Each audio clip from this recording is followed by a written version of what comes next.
Hello, everyone. Happy new day to you, evening, nighttime, wherever you are. Welcome to Agile Lemonade.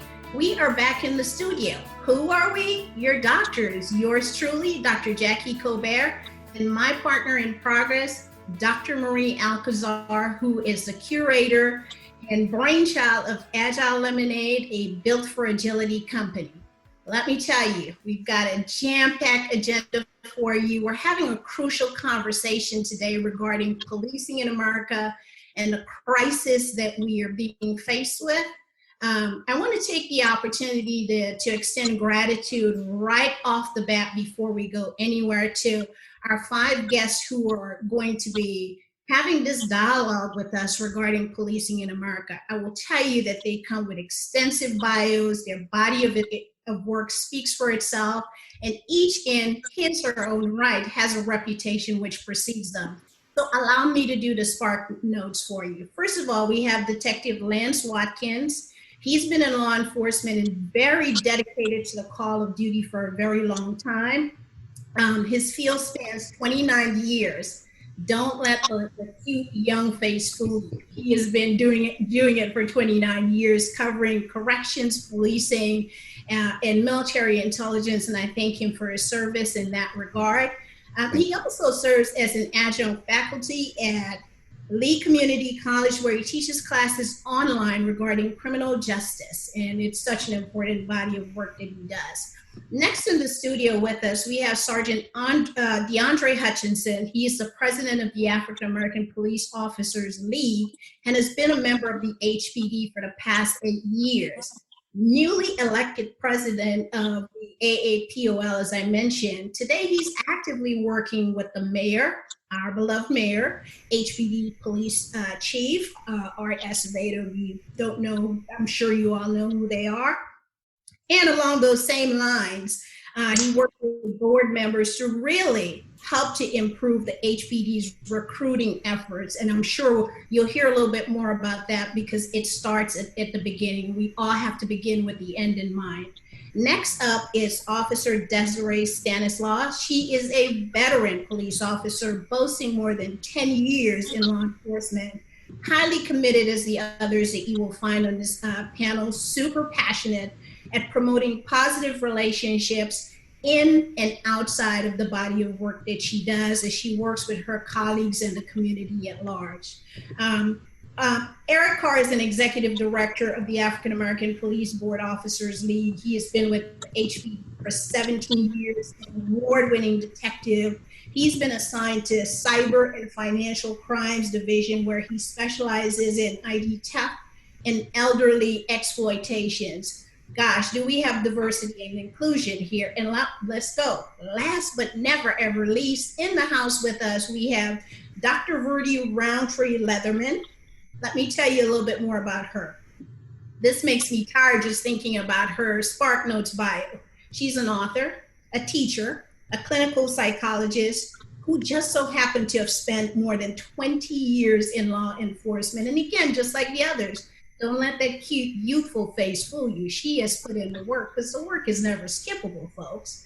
She retired in 2014 as the director of the Psychological Services Division for HPD. Since retiring, she has not sat on her laurels, folks. Here's what she's been doing. She expanded her practice, which is private, and she also serves as an adjunct professor at St. Thomas's University in the Department of Criminology, Law, and Society. As I mentioned, it was a mouthful, but I wanted to give credit and credence where credit is due. As you know, the folks that are here at the table, as I was doing my shadow boxing this morning and having a conversation with myself and meditating, I couldn't help but say, man, do we have a lineup, and it's going to be jam-packed. And so without further ado and not belaboring anything else, I'd like to pass the baton over to our CEO and curator of all of this, Dr. Marie Alcazar. Well, good afternoon, everyone, and happy Sunday. I want to echo what Dr. Jacque shared and just say thank you so much. We are just elated to have you online with us today and look forward to the knowledge nuggets that you'll share and really becoming more familiar with your experience and your walk as we find ourselves in unprecedented times, right? So, I want to start off really by going straight into our first question around why.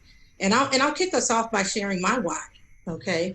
So, why are we here? Why do we find ourselves on this call today in the midst of a crisis, right? And my why is simple. I just don't believe there is any more important work we could ever do than the work of addressing institutional racism and beginning to build the relationship and redefine the relationship that our public safety officers and agencies have with the communities that they serve. I want to do my part to further that cause.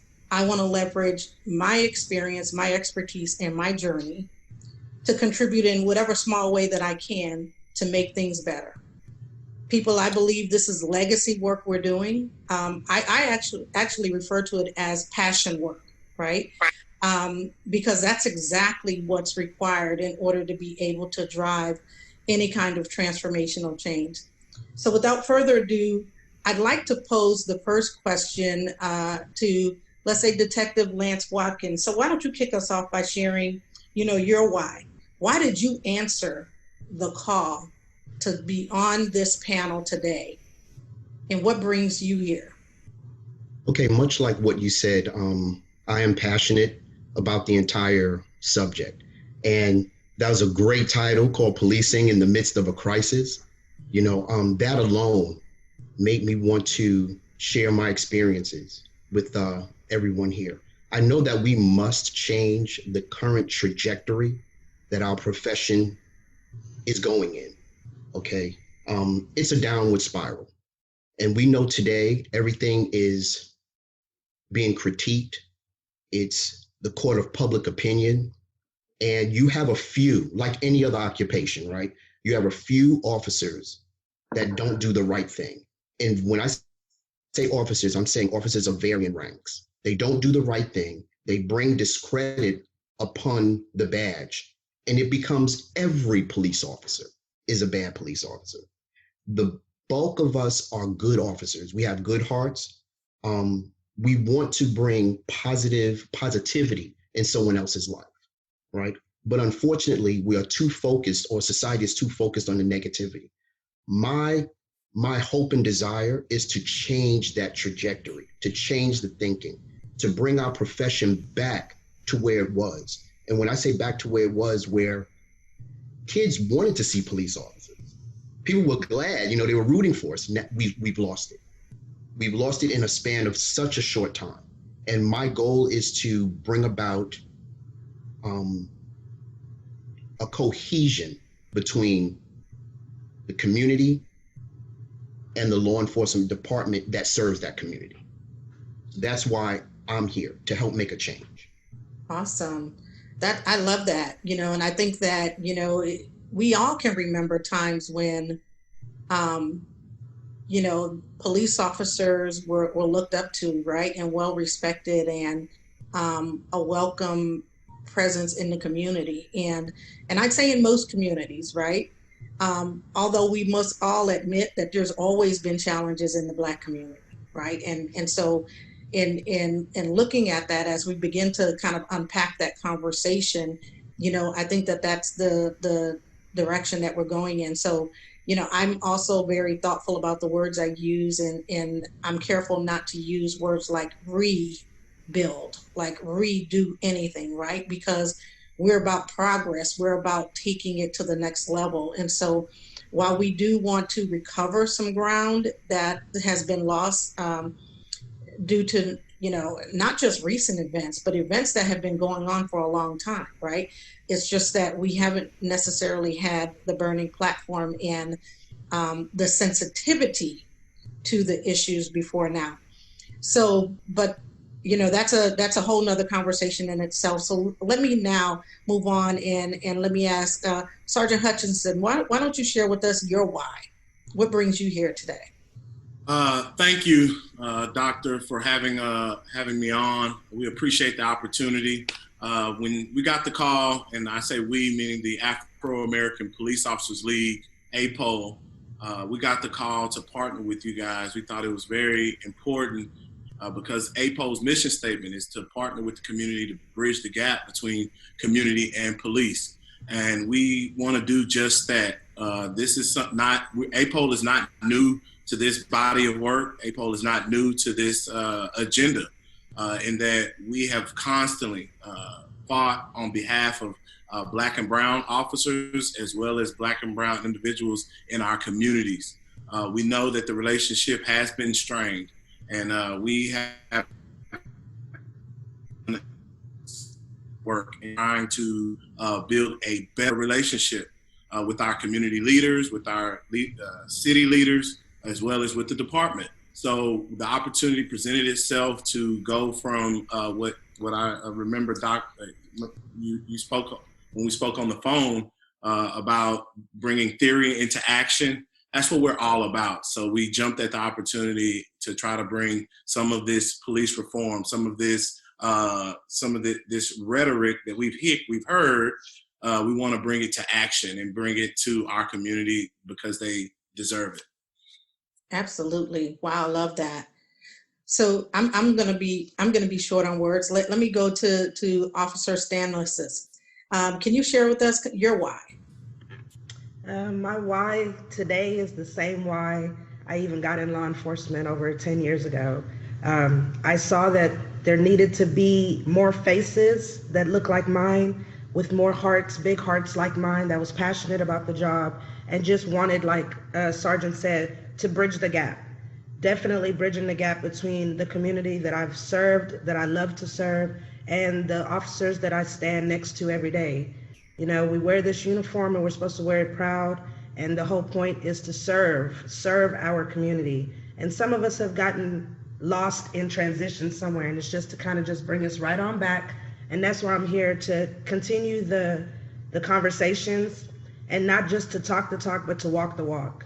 So I'm putting action behind my words. I mean what I say when I say that I want to see better for all of us, the community and police officers together. Awesome. Thank you for sharing that.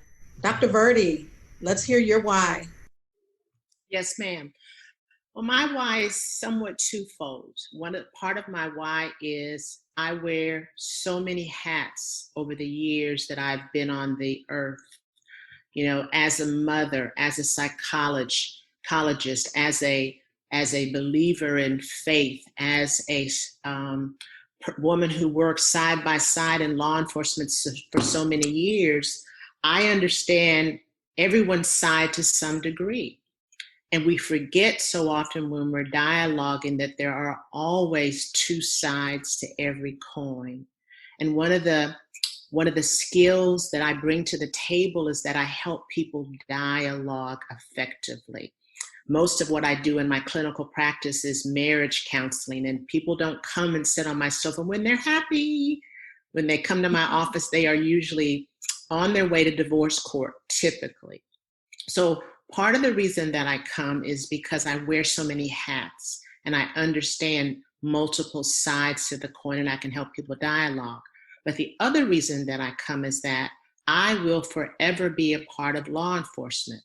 So when the situation erupted the way it erupted, I was both more committed and conflicted, because I lived in law enforcement. I understand the ins and outs, and God pulled me out of law enforcement from HPD just in the nick of time so that I could now put on a different hat. And I can help law enforcement do some things from the outside that I couldn't do while I was in the inside. So I believe God has actually prepared me for most of my life to be at this juncture at this time. And as one of my dear friends said, Dr. Verdi, if not you, who? And so I truly accept it as a responsibility from God to take what I've learned, to take my skills, to take my knowledge, and use it, like everyone else has said, to bridge the gap between, public safety in all its dimensions and the community that they swore to serve and protect. And so I'm honored to be a part of this table. I'm honored to be a part of this movement. Awesome. Thank you so much. I'm so encouraged by all of you guys. Before we do anything else, let's hear from Officer Carr. Let's hear your why, sir. Good evening once again, and thank you for having me. My why is simple, because I want to be the change I want to see. I grew up not from New Orleans, so we grew up not liking law enforcement in my community. When we used to play cops and robbers, and I'm not talking about on a video game, I know that may be strange to our new generation, but when we played, no one wanted to be the cop. But I had a mentor who sowed the seed in me saying, you know what, you would be the perfect officer we would need. And I said, who? Not me. Little did I know that seed would eventually grow. I would eventually become in law enforcement to be the change I want to see, to be an advocate, an ambassador for my community. And recently, I've been transferred, so I'm newly assigned to the Houston Police Department Public Affairs Division as the African American Community Liaison. I'm also an adjunct professor as well. I see I have some cohorts on here for the Administration of Justice at TSU. So I'm always trying to recruit students to get involved in law enforcement or the criminal justice system. So with all that being said, I'm about to work. I'm fortunate that God has blessed me to be a utensil for this generation to help make a change. And I'm just about to work. And that's all I have to say. Yeah, well, that's a mouthful. Thank you so much. Again, I'm so inspired by everybody's stories, and Dr. Jacque, it would be remiss of me to not call on you to share your why. So I'd like to ask you to share that, and then you can take us into our next discussion. My why is really simple. Although I don't have a direct connection to law enforcement in terms of work, my why is about human rights and civil rights. I would be remiss if I did not quote Dr. King and affirming that injustice anywhere is a threat to justice everywhere. I have been maybe a little bit benign in the places where I've been impacted by the atrocities of police. And unlike I have 6 brothers and 1 sister. I come from a large family. My brothers have not been that lucky, right? My husband has not been that lucky in terms of the number of times that he's been stopped. And so whenever it comes to people, I have such a passion for people in the body of work that I do, from the time that I was carrying my siblings on my hip to the time that I got into starting real work. And so when people are being marginalized, ostracized, or treated in an egregious manner, I always come to the call of duty. And with that, I'd like to go into our second question, which deals with the eruption. What was it like for you in law enforcement when America erupted? And you heard Dr. Verdi talk about the conflict that she dealt with and the confluence of this whole thing that we're dealing with. Let's start with Officer Desiree and get your thoughts on what was that like for you? So I think I might be the youngest on the panel, being 36 in law enforcement for 10 years plus. So for me, when I first got in law enforcement, and in a short period of time, it's already done like this. The pendulum has swung, right? So when I first got into it, things were nothing like it is today.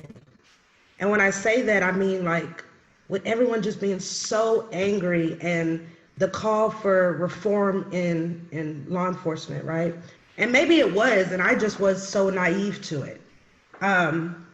Now with everything going on, I'm just like, wow, my mouth is open. Even as an officer, I'm just like, wow. Here in the department where I work, I personally don't get the bad eye or the hated, emotions. People are actually really kind since things have happened, especially in the Caucasian community. They're like extrally nice, like overly nice now. And so from the department that I came from, though, which they've been in the news a lot here lately, I see why people are calling for certain changes. And from working in that department from the inside, I know that there definitely needs to be change. So yeah, it's tough being a police officer right now. It really is. But another thing too, like my son wanted to follow in my footsteps. He's like, Mom, I'm gonna go to school. I wanna be a police officer. And ever since this stuff has been happening, he's like, nope, changed my mind. I don't want any parts of it. And it's disheartening. It's disheartening, really. And so maybe we can change, I don't know, quickly. Yeah. That is fair. Thank you for being transparent and sharing your current lived experience. Detective Watkins, how do you weigh in on this? How did it square with you as this eruption was unfolding in front of our very eyes? Well, to be honest, the eruption has never stopped. Okay. It was difficult and it currently is difficult. And what I mean by that is it's difficult being Black and blue. That's a hard concept for those who are not in law enforcement to grasp. It's like walking on a balance beam. An African American police officer, we have to be extra politically correct in everything we say and do, because we don't want to offend our blue family and we don't want to offend our Black family. Okay, so I know it's very stressful. It's mentally taxing. And whenever things are mentally taxing, the body naturally starts to follow. Okay, so this is not an easy juncture right now. Things have not stopped erupting. It's a continuation. Okay, so I know for me, I'm really working hard at trying to figure out how do we bring things back to a time where people can actually be humble to one another and respectful of one another.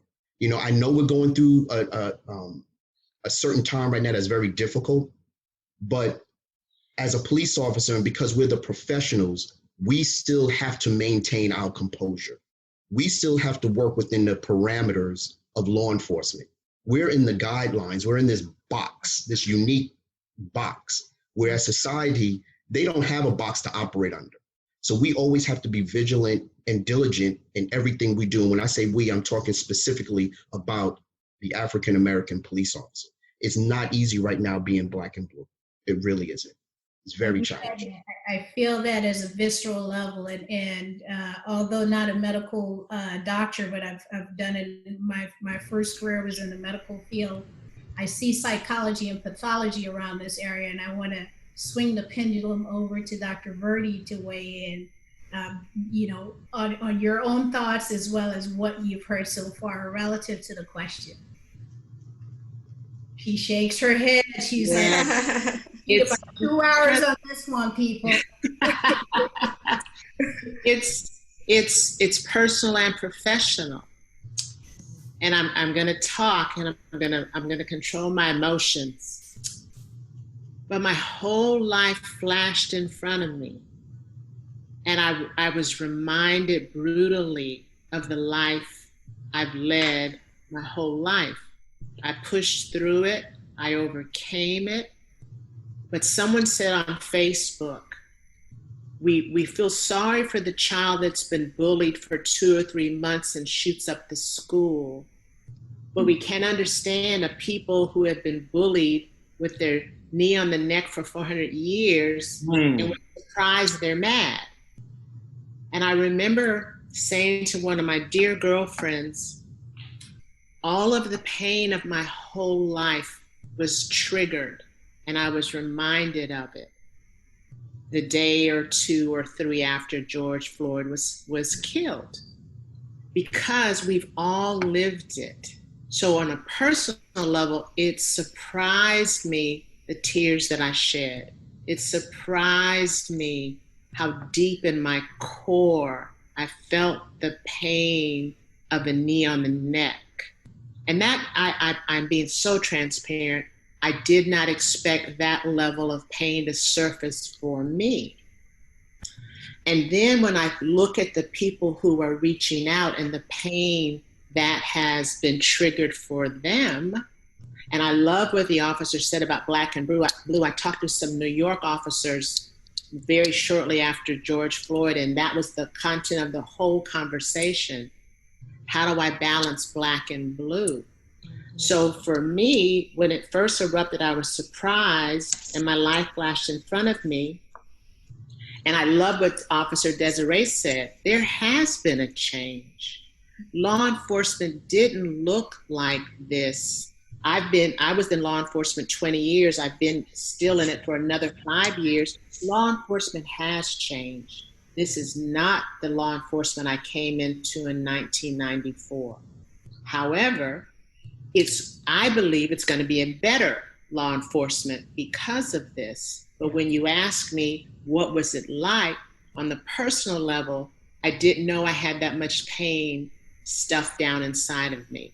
And on the professional level, it's real clear to me, I have to be available for the folks who need me. I have to clinically avail myself to the people who need me when they need me. And whether that's the community or whether that's members of law enforcement, the voice must be heard. And the last thing I want to share is that, but as my life flashed in front of me, I was reminded of the times and the situations where I didn't say something. I was reminded of the times and the situations where I saw something and I didn't say something. And the one that stands out most for me is I was on a suicide call one night, and the homicide lieutenant said to someone about me, I'm down here with the gal from psychological services. And I was his superior. I outranked him. I was a civilian, but I outranked him. And he referred to me as the gal from psychological. He didn't know me. I was newly promoted. I give him all of that. But he never would have referred to my predecessor as the guy or the boy from psychological. And I remember that. And I said to myself, if I run across him again, I'll bring it up.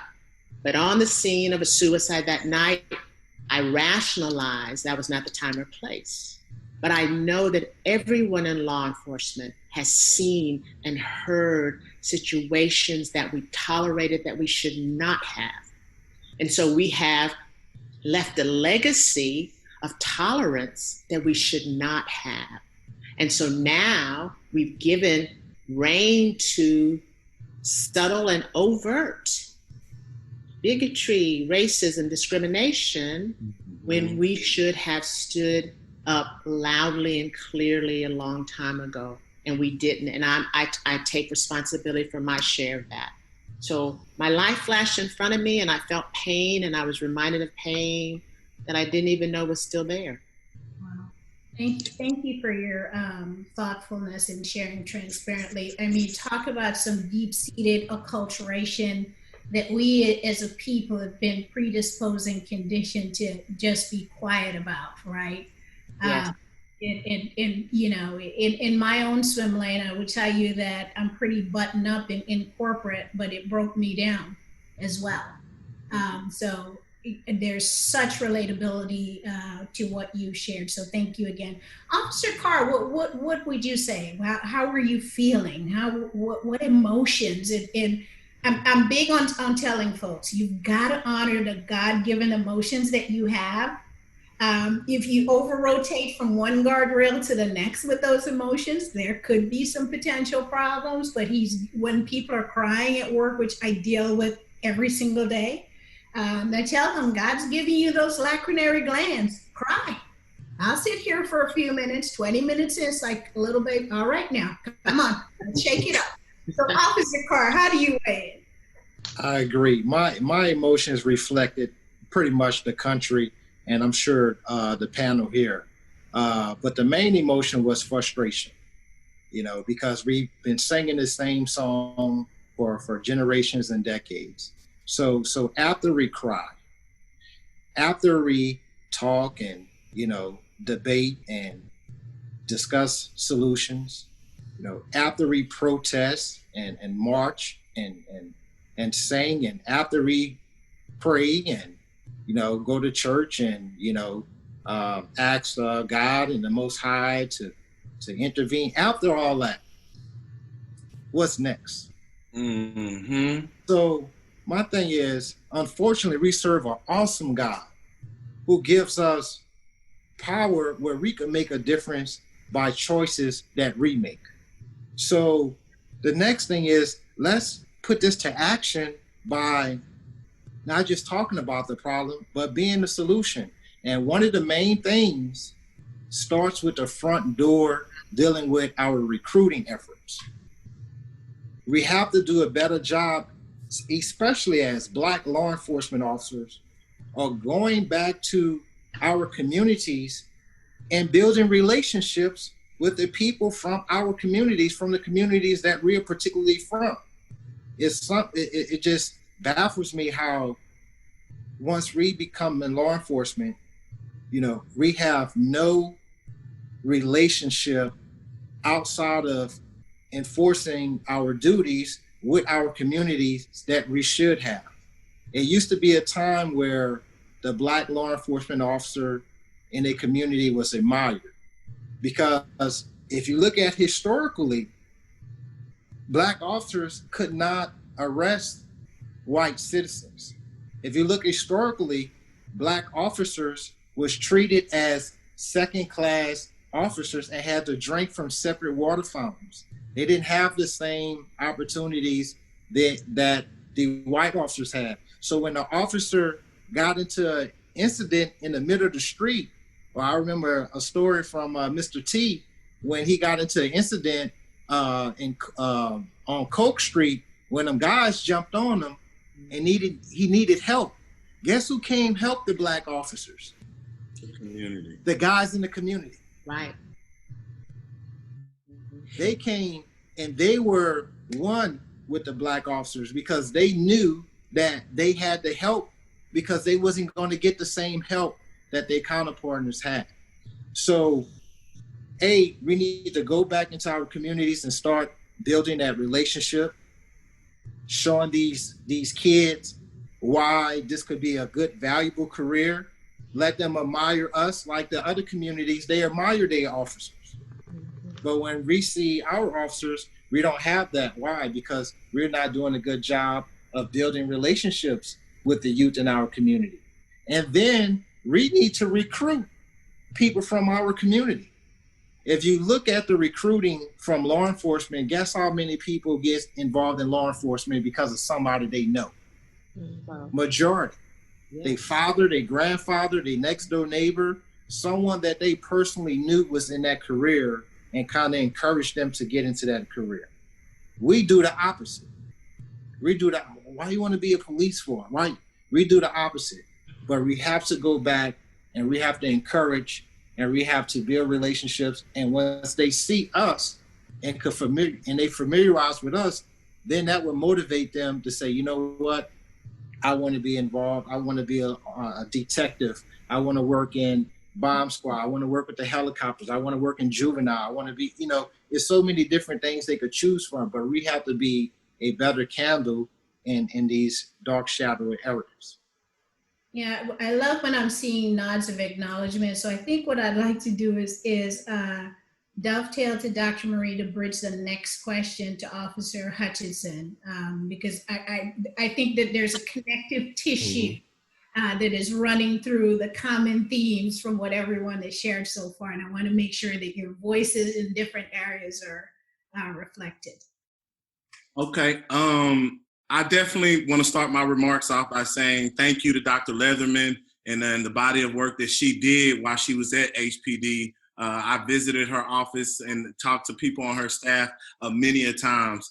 And it's honoring to sit in a conference, a webinar with her. But one of the things that Carr mentioned is that we have to turn around and inspire, encourage, and motivate our young people coming out of high school, coming out of college. We have to do that to encourage them to be law enforcement officers. Speaking to your specific about how I felt when this thing erupted. It was, like you say, I was a huge ball of emotion, and that how could this be happening in 2020? How could we be living in 2020 and witness a live lynching on national TV? And it baffled me. But like Carr said, we have to be outraged, upset, and then we have to be moved to action. And that's exactly what the Afro-American Police Officers League has done, and that we've started to speak out and create this environment, especially with our members, where we have to encourage the good officers to speak up and speak out. There's no longer, we have a duty and an obligation to say something. When we see something going on that shouldn't be going on, it's no longer we're all blue and we look out for each other like my work. It's time for us to speak up. If we don't speak up, we fall on the other side of that balance beam, where now we're guilty of these same crimes. And that's exactly what they are. When officers violate the oath that they took to protect and serve, they commit a crime. And that's where we have to speak up and do our due diligence and hold those officers accountable. Because if we don't hold them accountable, like it was previously mentioned, the actions of a few will overshadow the great things of the people who come to work every day and do this job with honor, integrity, and respect. They'll get more press, they'll get more attention, and it'll make us all look bad if we don't hold the ones accountable that do violate the oath. So I'm not trying to bring Minneapolis to Houston, but like it was mentioned, we have work to do. We have work to do, and AAPOL is about moving that agenda forward and doing the work. And we press conference shortly after the George Floyd incident. We've talked to Good Morning America. We've been on CNN, and we've done so much. But also, we've started this recruiting initiative to make HPD a more positive department by changing the way that we recruit. So that's something that we're excited about. But we have to be moved to action. And I'm excited about the action that the Afro-American Police Officers League is taking. Very cool. Thank you. Dr. Marie? Yeah, I think, just a couple of really important points that Sergeant Hutchison made that, you talked a bit about the things that you guys have started doing. And my question is kind of around, so did these programs, were they launched after June 25th, the day that George Floyd was killed, or were these things that you guys were already working on and already in progress prior to? So that'll kind of bridge us into our next question, which specifically we're going to ask people to weigh in on, how have things changed? What has changed since the killing of George Floyd? And I'll ask you, Sergeant Hutchison, to go ahead and respond to that. Okay. I just want to mention that AAPOL is not new to this agenda. We've constantly, and we have a large body of work that can be found on our website. I don't need to go into all of the details. A large body of work where we've actually been in the community, and we've actually been to Austin pushing for legislative change in the way that this profession is ran. So we've done that. We've been there and we've done that. And we've always kind of pushed the agenda forward as it relates to doing things that's going to benefit our community specifically. So when this had this of urgency, if you will, it was time for us to really kick it into high gear. And that's where we've taken advantage of this opportunity to be a part of police reform conversations, police accountability conversations. It launched us into being able to work with city council and, partnering with the mayor's task force and so on and so forth. We actually got some additional resources from our HPD command staff to be able to move around a little bit more to do and address these issues, because it is a community issue. We need to be out in the community. We need to hear what the community is saying, and then we have to actually turn that into policy change. So that's where we believe that it's going to move towards, and we're very hopeful that it will actually be that. And we have a HPD police chief that is a majority is very emphatically clear about that, and that we need to do more in our community as it relates to hearing them, but also putting their concerns into practice. And that's not it's easily said than done. So we gotta finagle and do some things, and it's gonna take a huge legislative push. And we know how legislation works. So that's where we're trying to move towards, and that's what we're focusing a lot of our attention on in the current moment.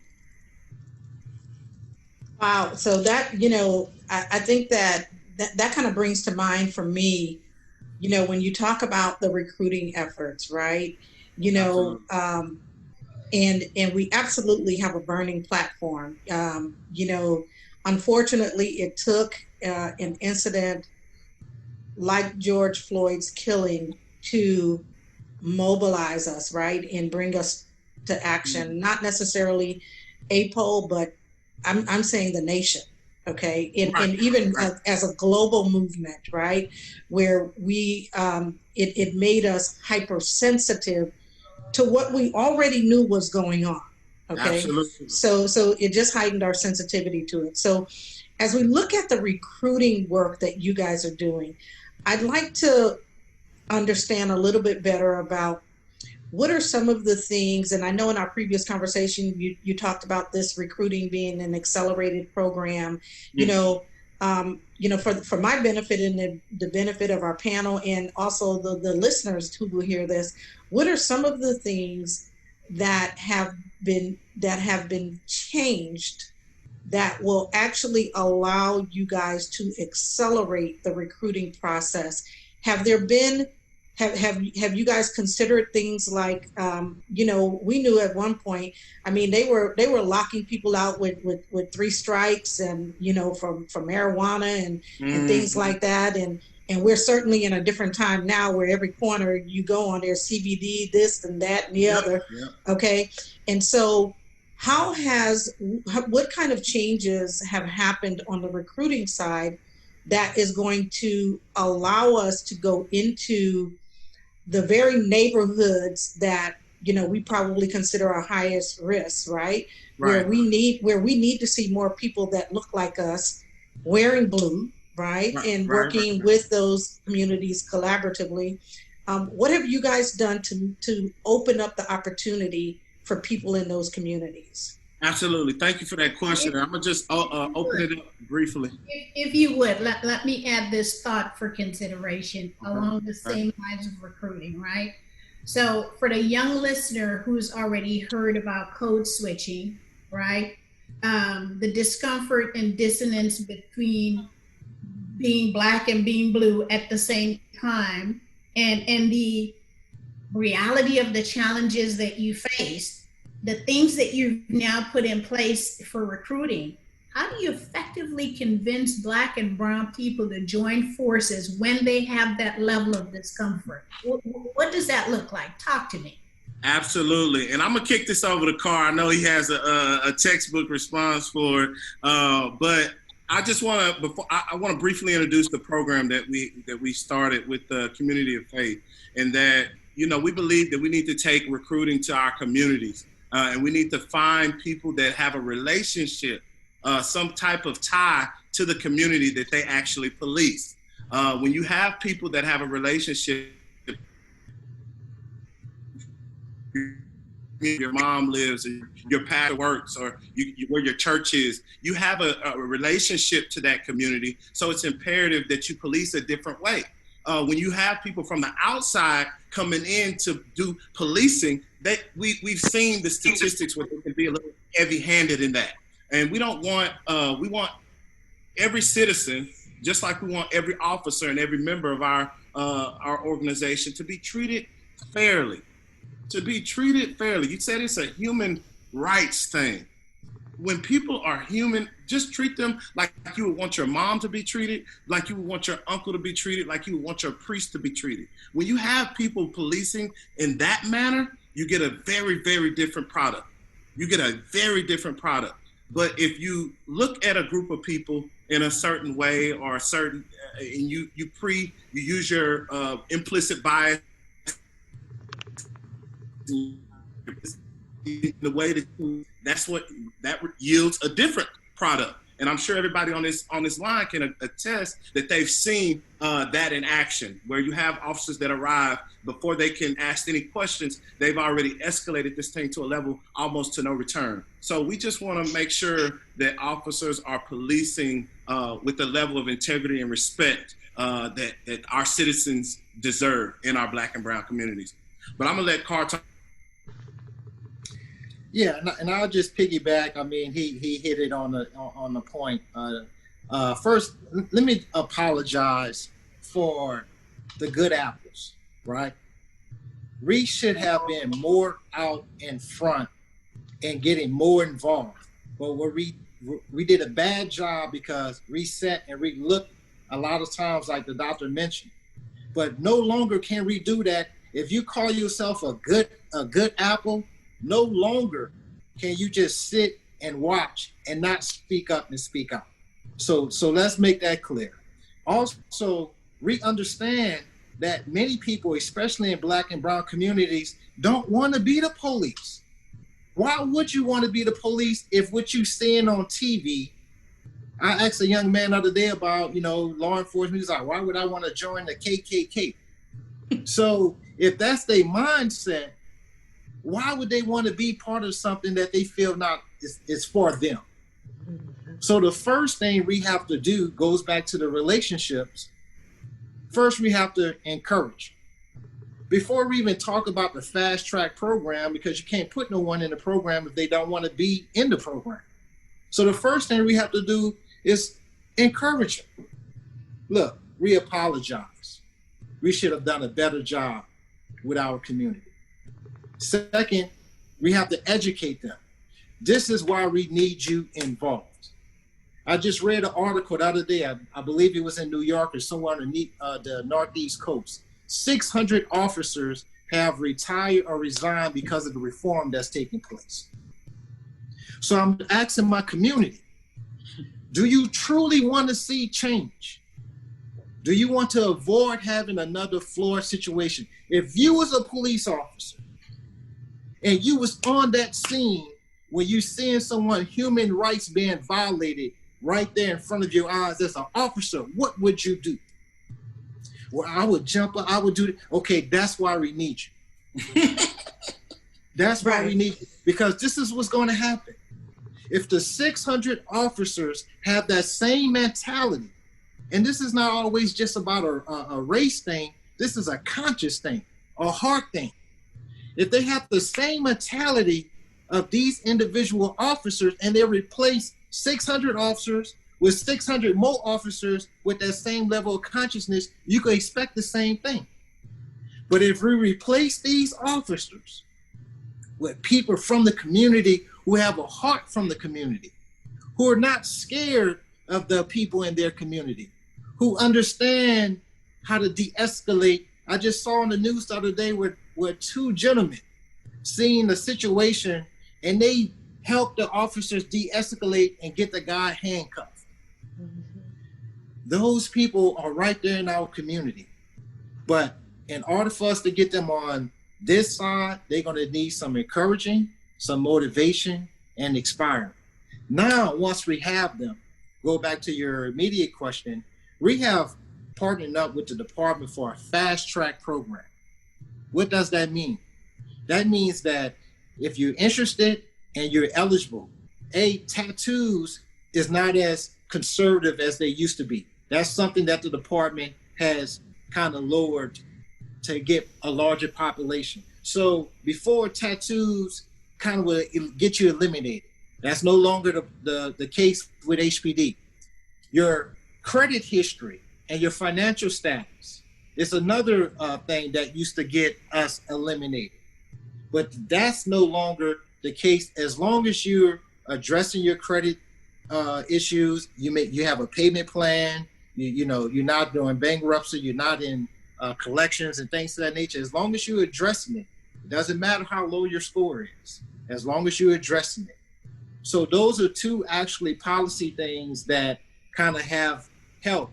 And one most important one, and I kind of go, this is a double-edged sword for me, because as an educator, I see value in college, having college hours. But with HPD, you no longer need college hours. You only need 3 years of full-time work experience.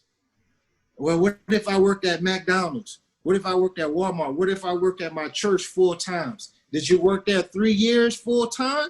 You eligible. Well, I don't have any college hours. That does not matter. If you worked in Dr. Lethermon office 3 years full time, you are eligible now to get in the police academy.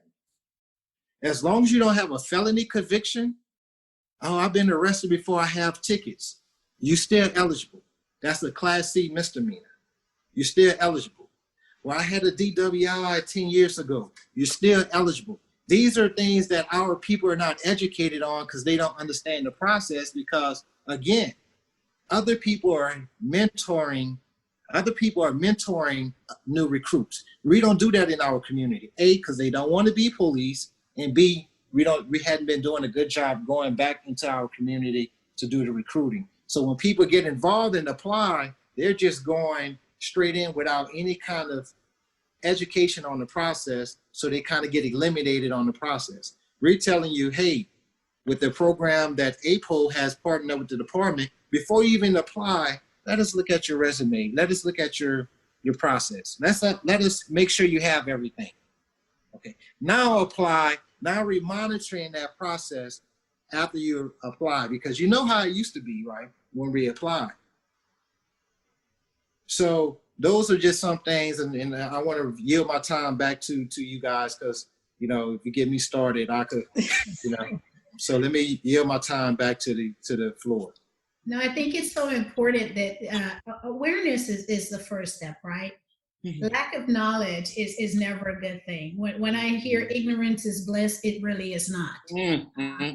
Absent of critical information, you will be ill-informed and make the wrong decision. So to the extent that the listeners out there, even if they're not in the demographic group, can share what is being stated here, and that you continue to share, I think it makes just a ton of difference. I see that Dr. Verdi is waving her hand to make a comment, and then after that, given the time that we have, because we've touched on a lot of the other questions, I would love to hear your nuggets and pearls of wisdom that you leave with the folks who are listening, and yield the floor to Dr. Marie, because she's got an awesome couple of awesome offerings to supplement and heighten what's already out there in support of this cause. So Dr. Verdi, go ahead.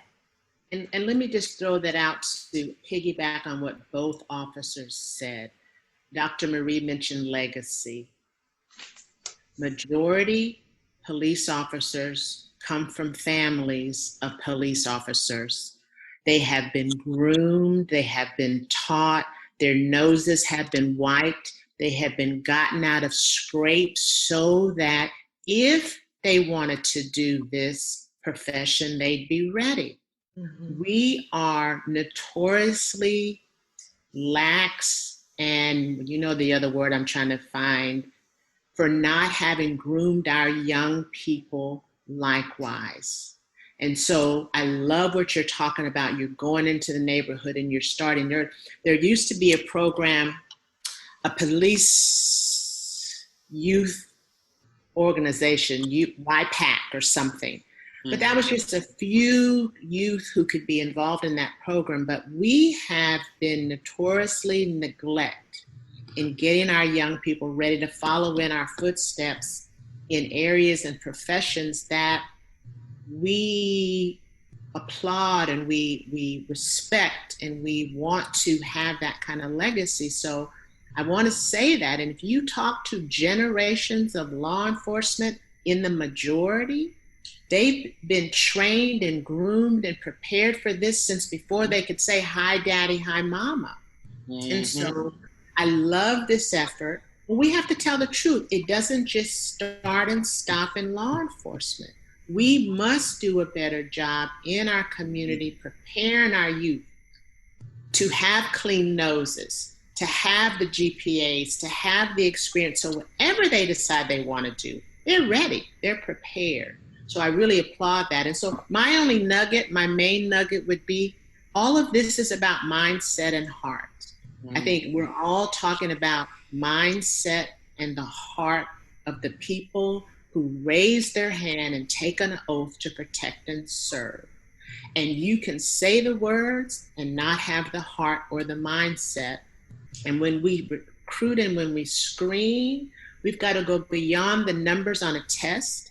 We've got to go beyond the background, because some of the best recruits and cadets in the academy can be the most lousy police officers, and vice versa. And some of those same cadets and recruits who struggle can be amazing police officers with the heart and the soul and the mindset to protect and serve. And that's where I'll stop, because I think that's the bottom line. These men and women, and I worked side by side with them. When they have the right mindset and the right heart, there is no better human being on the planet, because they will lay down their life for their fellow man, for their fellow woman. So I'll leave you with that.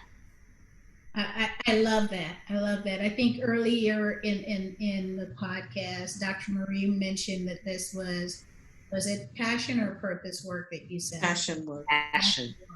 I had the pleasure of meeting with Angela Duckworth last week. She's the author of the book called Grit.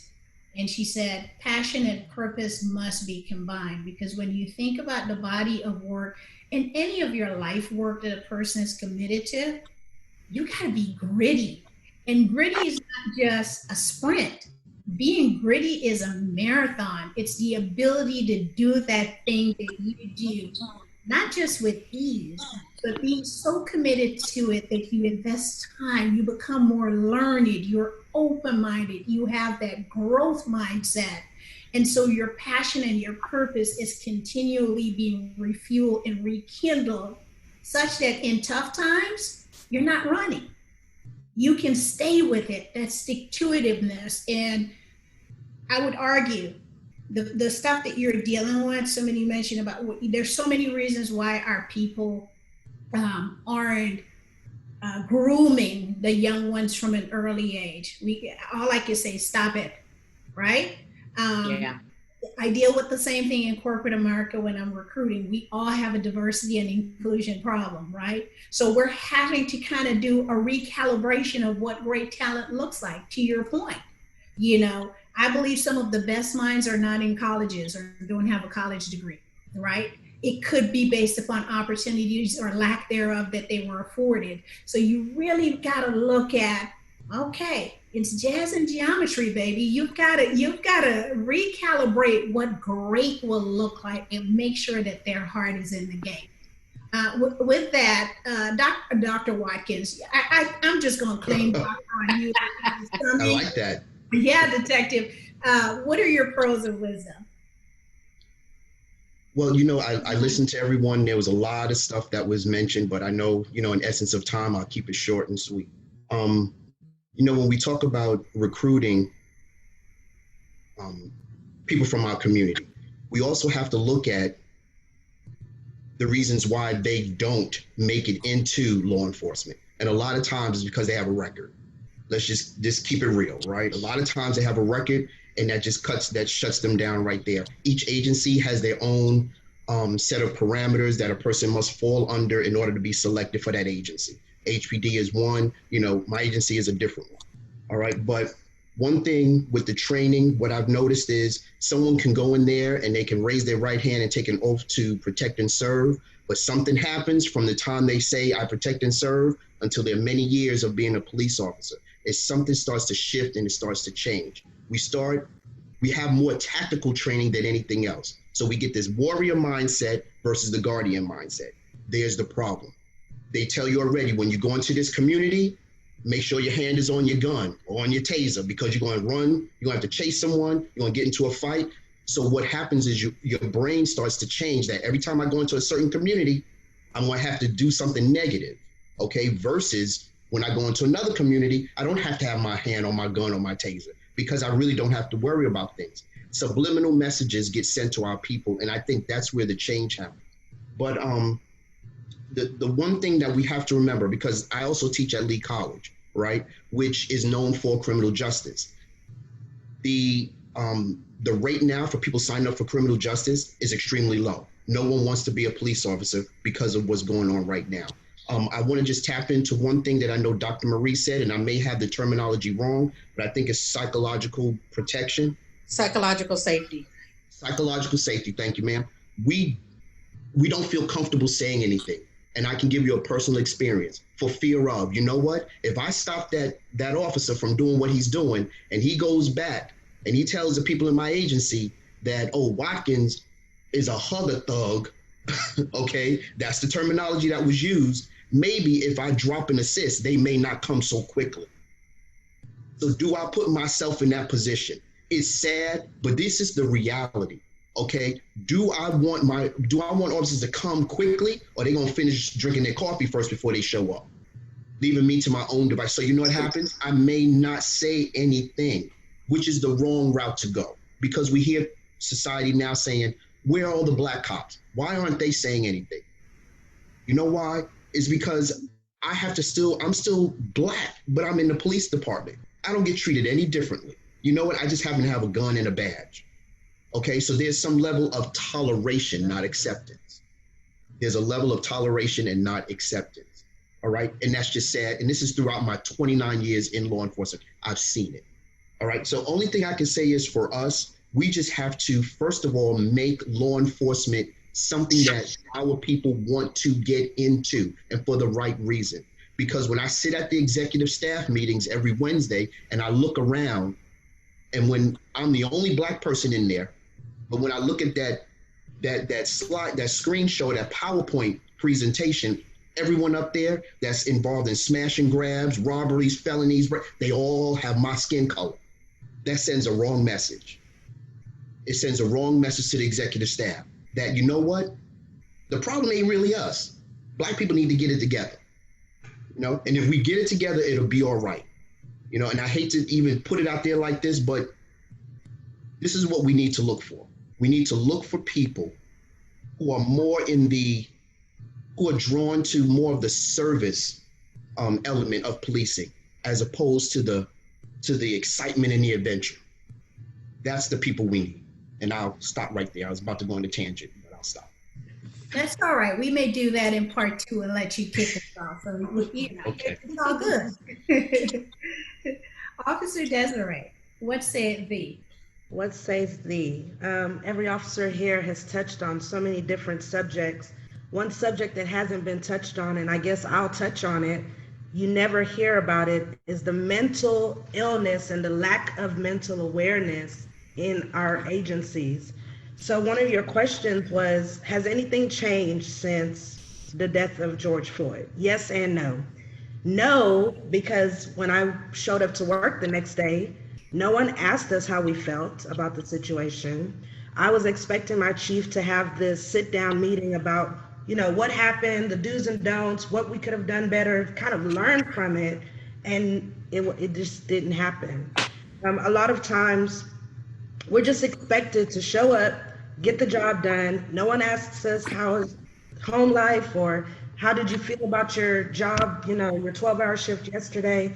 And mental illness is real. For you to have your knee on a man's neck for 8 minutes and 46 seconds, there has to be some sort of mental illness there. And for anyone to think that otherwise, then we know we do have a problem. Officers are expected to not cry, not to show any emotion. And I think that there is an issue there. Who do we go to? Who do we cry out to? Who do we talk to? I can't even say that I can talk to another officer about it, because then he or she may talk about it amongst somebody else and say, man, you know, she was crying about a call. I mean, that's crazy. That's ridiculous. Is it crazy or ridiculous? Is it really? There's an issue, and that's another part of why I don't think things are going to change anytime soon, because no one is addressing the elephant in the room. No one wants to talk about mental illness, even just in general, but really amongst our officers, mental illness is real. And I think it's something that we definitely need to talk about. Desiree, thank you for sharing that. One of the things that I want to leave on your heart as we, and for all of you, and again, just leveraging my previous medical background and what I've been harping on Dr. Marie about since COVID kicked off, and then all of economic uncertainties and all of this type of stuff. I've been teaching internally about mental agility. So I see two tracks. I see mental wellness in terms of PTSD and mental illness, and then there's mental agility, all of which needs to be focused on in the workplace with the appropriate practitioners who are licensed to address it. To your point, it is easy for one to denote or connote that if you're having a tough time, you're weak. Not true. Not true. And that is why some of these issues are manifested, because these issues aren't being dealt with. Exactly. Change actually can happen like this. It's quick, it's swift, and sometimes you see it most of the time. Transformation, on the other hand, which is required with this issue that we're seeing, is a long, enduring process. So there's a notable difference between the two. We often want change to come. Change can be a flash in the pan, but the transformation for police and the transformation of America, based upon the number of years that these things have been deep-seated and rooted. It's like that big oak tree that has been in your yard since Buck was a pup, or Noah built the ark, or you insert quote. It takes time. It really takes time for it to happen, but there's such thoughtfulness or thoughtlessness in someone not even taking the opportunity to, and this is where the sun rises and sets on leadership. Every call that I get on, I ask whether you report to me or not, truth or truth, how are you really? Do you know how powerful that is for people? Tell me, how are you really?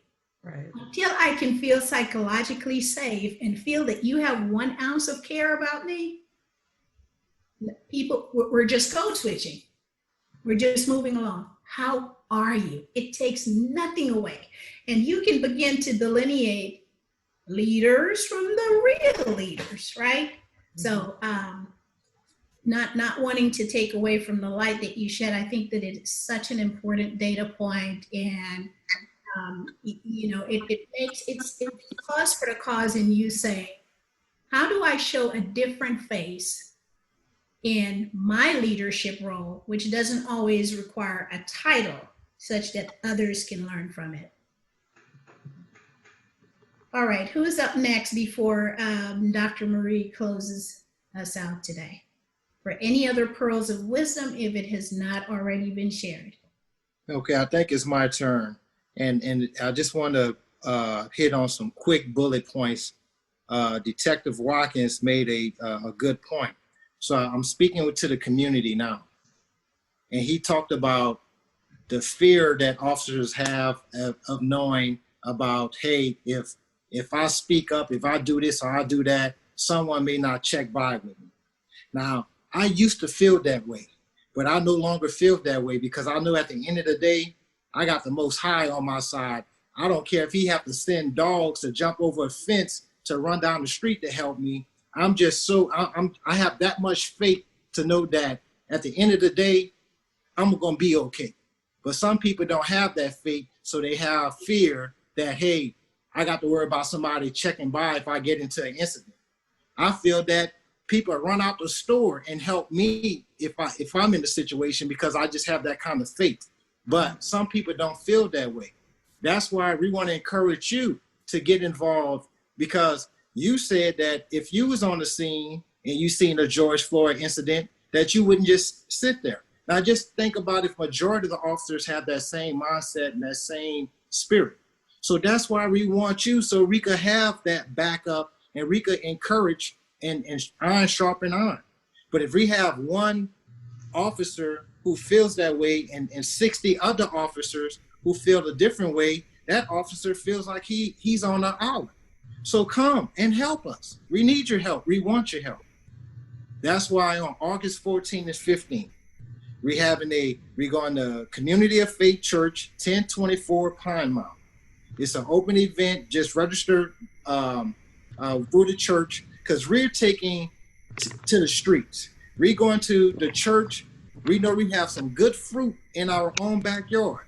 So we're going to shake these good fruit trees, and people who are eligible right now, we're going to get them in one of these next 5 academy classes coming up for HPD. We're not talking about it. Listen what I'm saying. If you're eligible and you come out to one of our events, we're having one on August 14 and 15, and you're eligible, we're going to streamline you, or we're going to put you in a fast track program into the police academy. Next, PTSD is real. A lot of our officers have experience in dealing with PTSD. Think about it. If you're dealing with stuff just as well as the community, if you're on Facebook watching videos all day of officers killing unarmed suspects or whatever the case may be, you're dealing with PTSD too. So that is a very, very serious issue, especially within our community, because we have a lot of undiagnosed people walking around with mental health issues that's not being addressed on the law enforcement side and in the community side. So that's why we have to have a strong peer support system.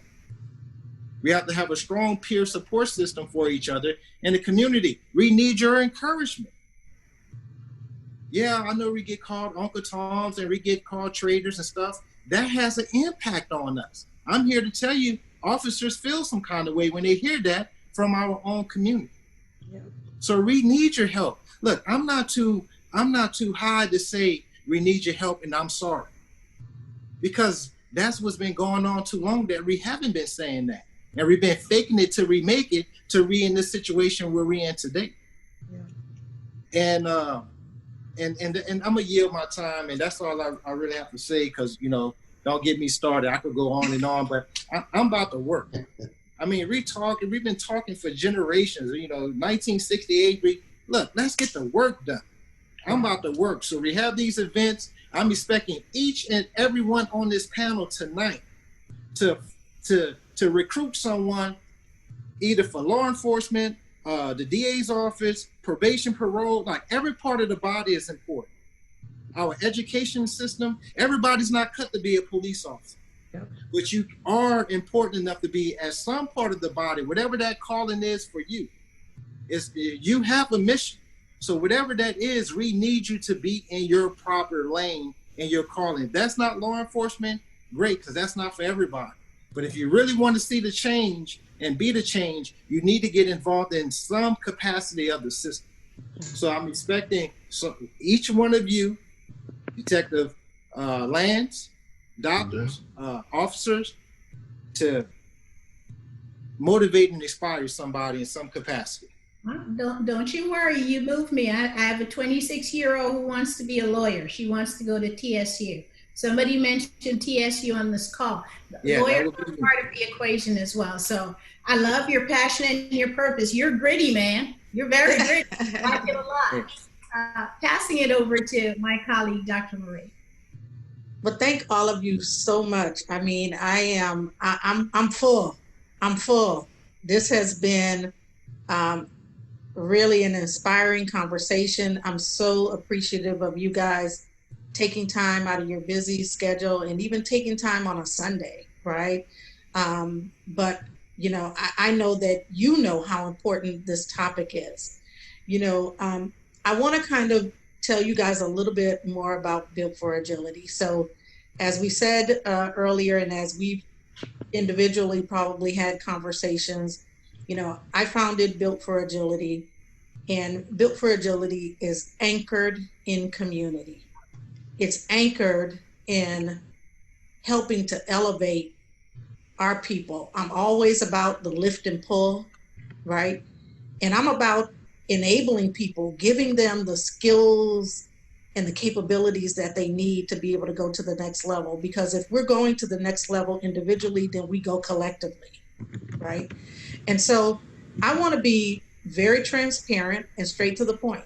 Just as Officer Carr said, he wants our help.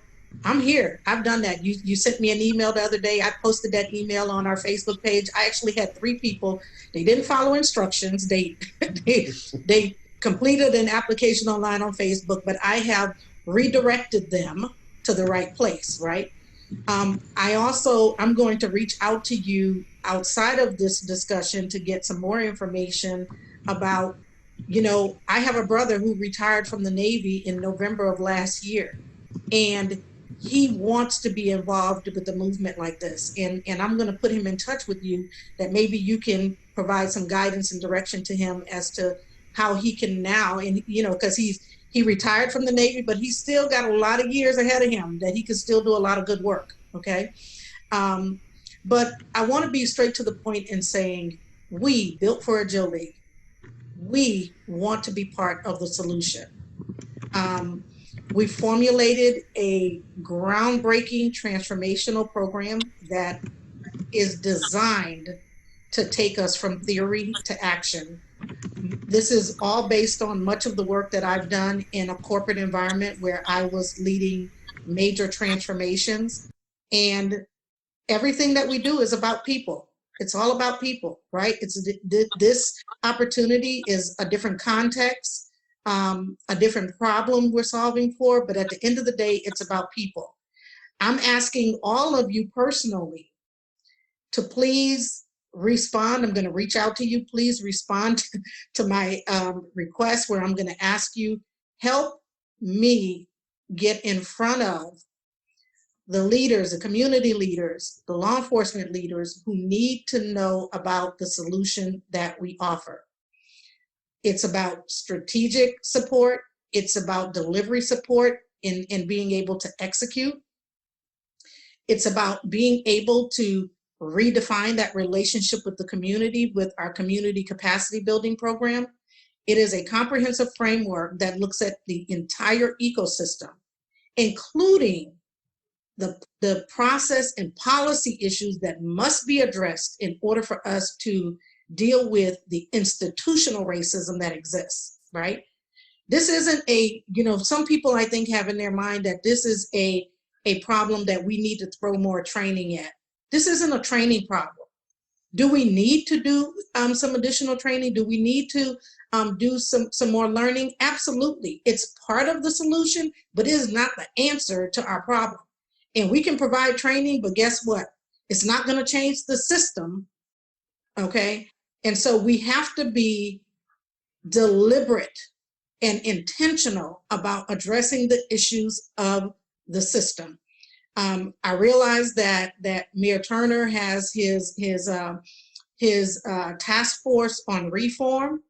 I'm asking you guys if you can get me, if you can connect me with Mayor Turner, I'd love to be a part of that panel, that reform task force, because for me, I'm about action. Okay, I can share my resume with you, and I can even have people who can vouch for me. Dr. Jacque can vouch for me professionally, not just personally. And I'm telling you, the work that I have done has been about not talking about change, because I think we do too much talking, okay? It's about being able to take the legislation that's been pushed down by, our light-weighted executive order that came by way of President Trump, more substantive change that has come by way of the George Floyd Act, which, by the way, the work that you guys are doing with reform, it is called for in the George Floyd Act that recruitment be done in the communities that we need to operate, right? So the work you're doing is directly connected to the George Floyd Act that was passed in June of this year, okay?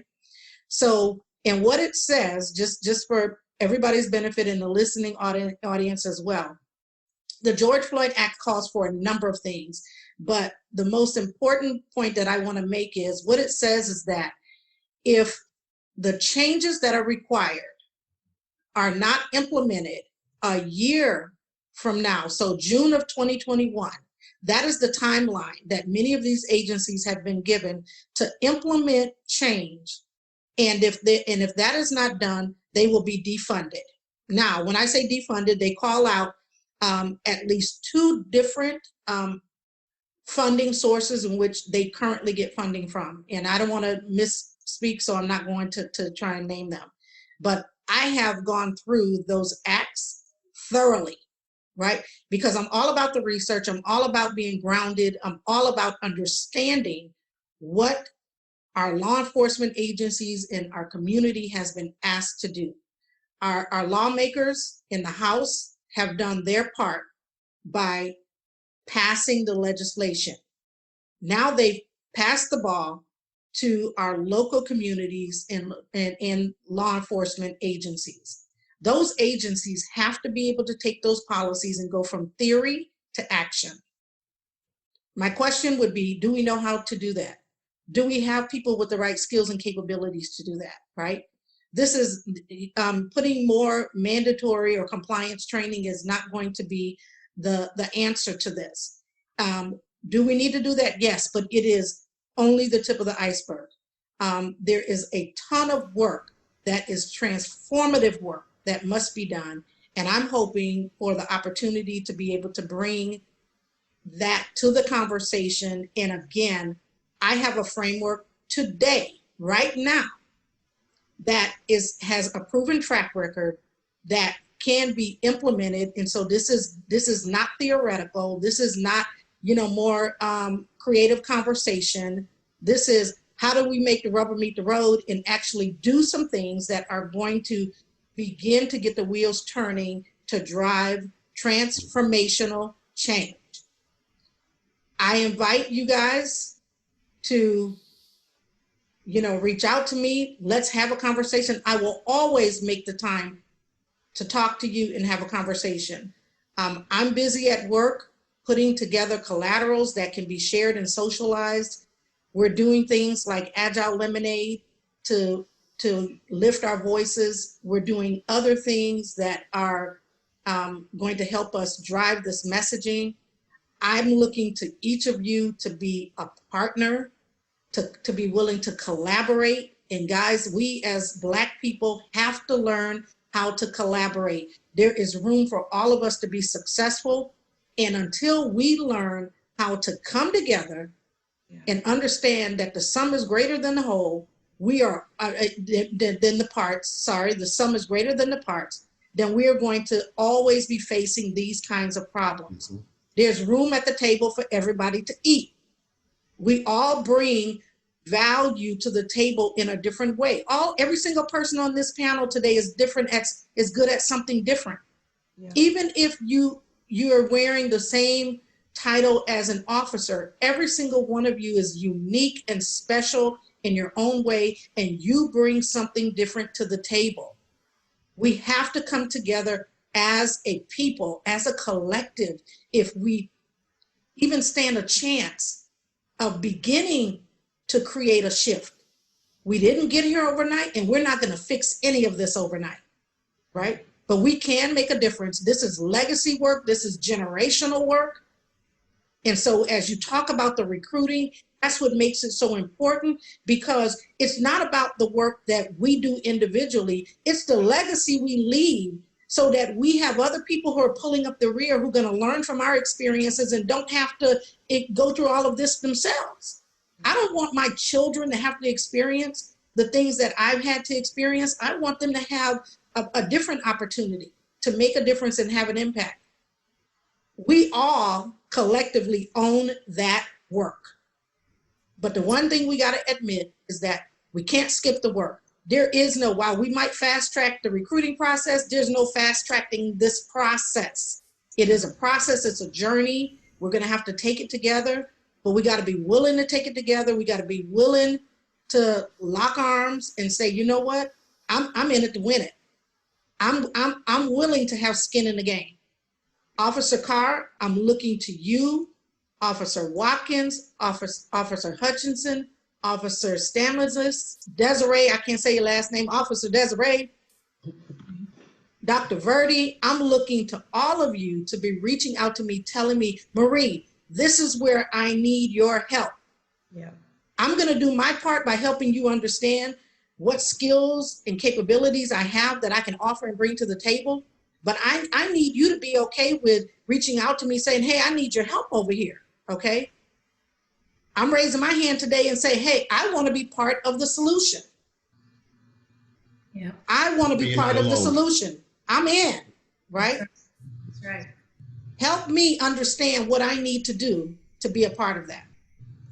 So Dr. Marie, great job as always, crystallizing your offerings and engaging others into the equation.